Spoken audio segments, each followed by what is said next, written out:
When Bill and I first got in this work, we got really puzzled by this notion that so many children were dying a year. We looked at basically deaths around the world, adult deaths and children's deaths.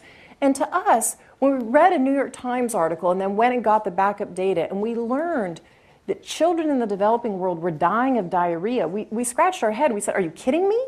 You know, almost 2 million children a year die of diarrhea? When in our day and age you go down to the drugstore and there's a solution for it, that just shouldn't be. And why is that? And we started to learn from experts and take apart the problem. And we started to learn that millions of children were dying from a whole series of things. Children, when you look at childhood deaths, you measure childhood deaths under the age of 5 years. And there were two things that befuddled us, really.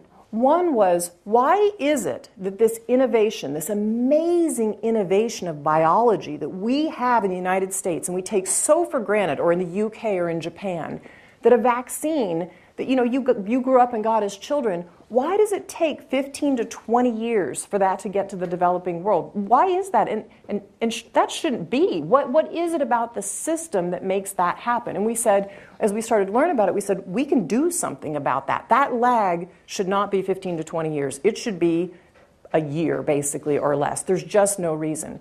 And the second thing is, we started to say, some of these huge childhood deaths that are going are because we have vaccines that don't get out to the developing world. We have solutions, but others are like rotavirus, a huge diarrheal disease. We don't get it essentially here in the United States, or you don't die of it in the United States if you're a child. Let me say that. You get it, but you don't die of it.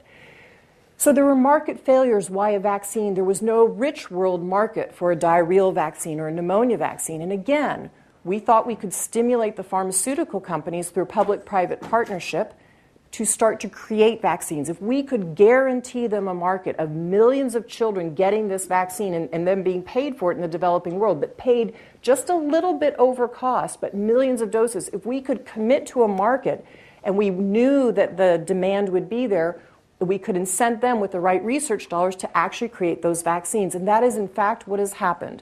There is now a rotavirus vaccine on the market, and there's now a new pneumococcus vaccine. I was in Kenya over a year ago, and it was less than a year from when the new pneumococcus vaccine came out, and it was being rolled out in Kenya with the right strains from Kenya. And what that means is that when I was growing up in the early 1960s, 20 million children died every single year. So when you look at all the children that are born in the world, 20 million die. Now, the majority of those deaths happen, of course, in the developing world. And Bill and I said, well, that shouldn't be. But the way we track whether we're making progress is, are those childhood deaths coming down? And I'm happy to tell you that last year there were less than 7 million childhood deaths because of that innovation of vaccine being taken to the developing world.